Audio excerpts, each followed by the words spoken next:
والله أقول قصة الآن خطرت في بالي. زرت أحد زملائي، سامحوني على الإطالة يا شيخ، زرت أحد الزملاء لي مشلول شلل رباعي عشان أواسيه وأخفف عنه وأتقرب إلى الله بهذا العمل.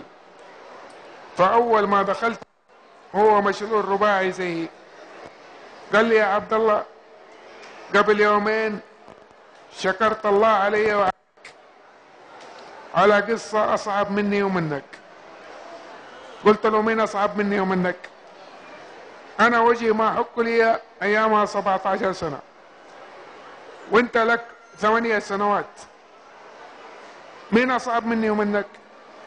قال لي عندي ولد عم من يوم ما اتولد مشلول شلل رباعي، معاق جسديا وعقليا، ما يتكلم ولا يسمع، بس يشوف بعيونه، إحساسه كامل، يأكل من خشمه بالليل، يدخلوا له لي من أنفه إلين بطنه، يأكل سوائل فقط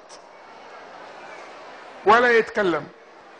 عشان ما منه فايدة ما يتكلم، أهله يدخلوا له 3 وجبات في اليوم، يفطروه ويغدوه ويعشوه فقط، وينظفوه مرة واحدة في اليوم، يعني زيه زي الكرسي بس فيه الروح. في يوم من الأيام فطروه في الصباح وخرجوا من عنده، ما رجعوا له إلا في الظهر. إذا فطر الساعة 7 تقريبا، متى يغدوا؟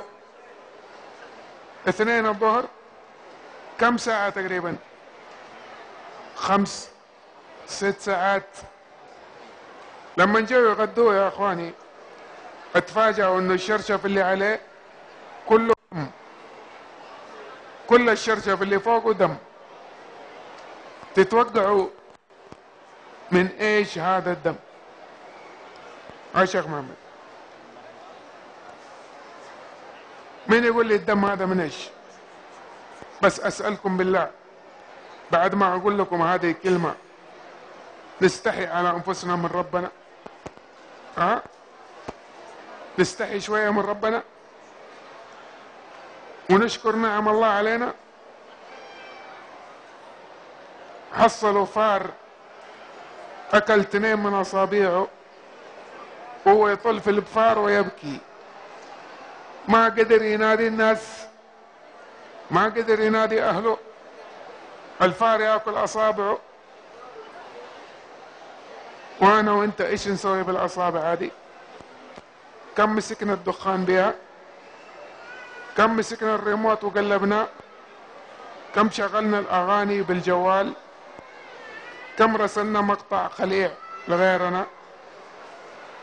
وقسم بالله يا اخوان وان تتولوا يستبدل قوما غيركم ثم لا يكونوا امثالكم.